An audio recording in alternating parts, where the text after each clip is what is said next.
We're at the LIFT conference, and here, of course, I also meet lots of Germans. They are everywhere. You can't, run away from them. But now, here's Philipp and here's Holm.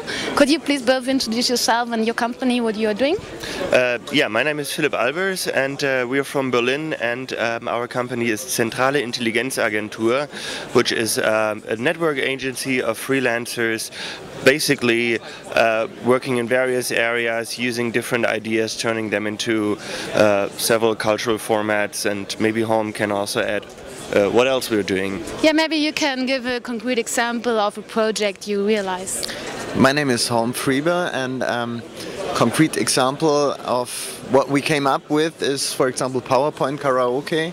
It's a format which we developed, we designed, and spreading all over the world, and that's a good example of how we work, like taking ideas and putting them into another context. So this was the idea of presenting PowerPoint presentations you don't know in front of an audience. And we took that to the club context, and it's developed into a club So where is it format. happening?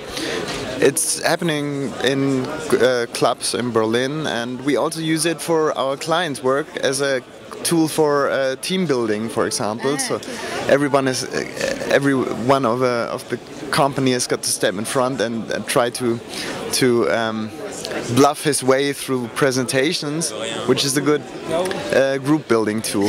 Okay, so you are a lot about creativity, is it right? Yes, I would say we work definitely in the creative sector. Also, I don't sort of like the hype around the word creativity. So how would you claim it then?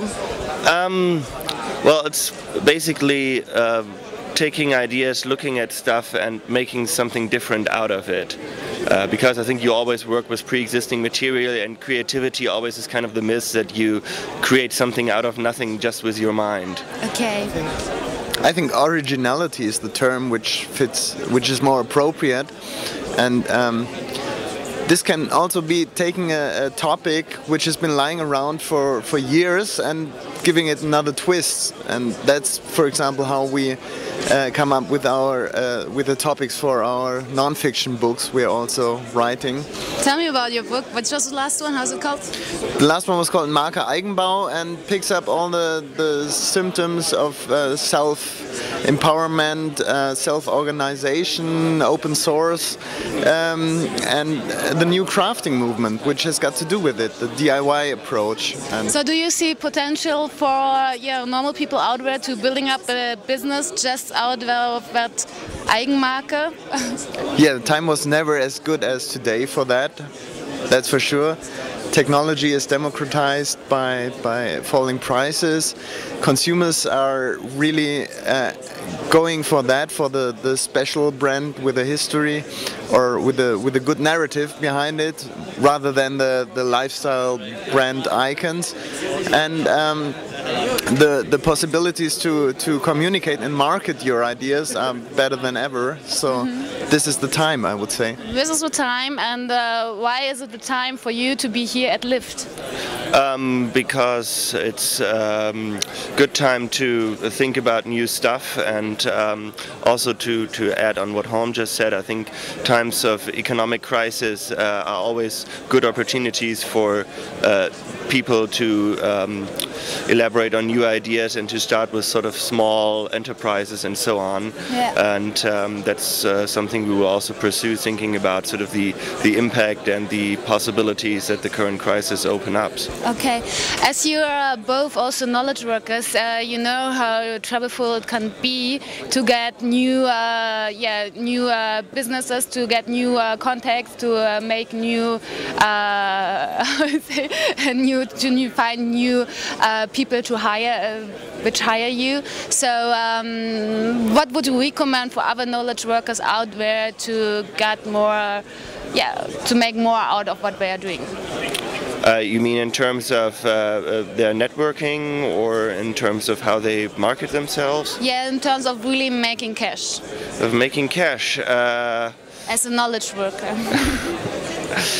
That's not an easy question to answer. I think because we know that there are so many people out there being professional or experts for a certain area, but somehow you have to find someone who pays you for what you are an expert, because somehow you have to pay the rent of your home. So what are your experiences? Maybe you have some learning to share with the people. Or I think you also sometimes need the time to step back a little bit and not just go out there furiously. Where is my next client? Where is the next opportunity where I can make money? Of course, you need some resources to be able to do that. That you say, well, for 2 or 3 months we have no project that brings in some money.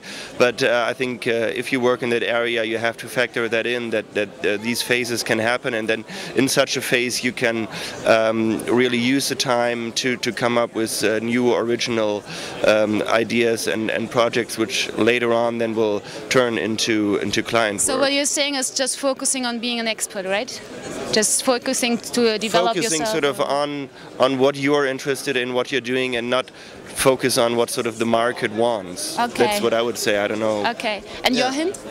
That's what I would say too. This is not the time to acquire huge budgets, and so it's either you are at a certain level already, or you will. This is not the time to really get there. I think a good thing is to keep the fixed costs low.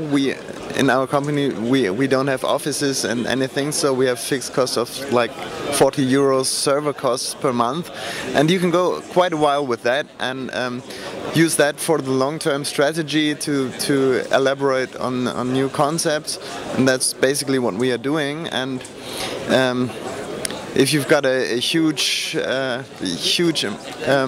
fixed cost amount, then you've got a problem now.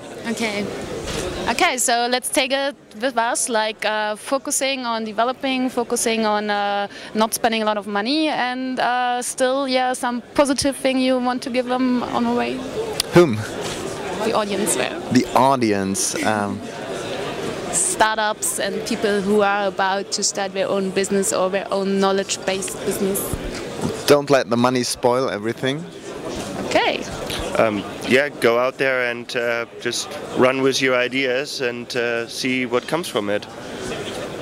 Thank you. You're welcome.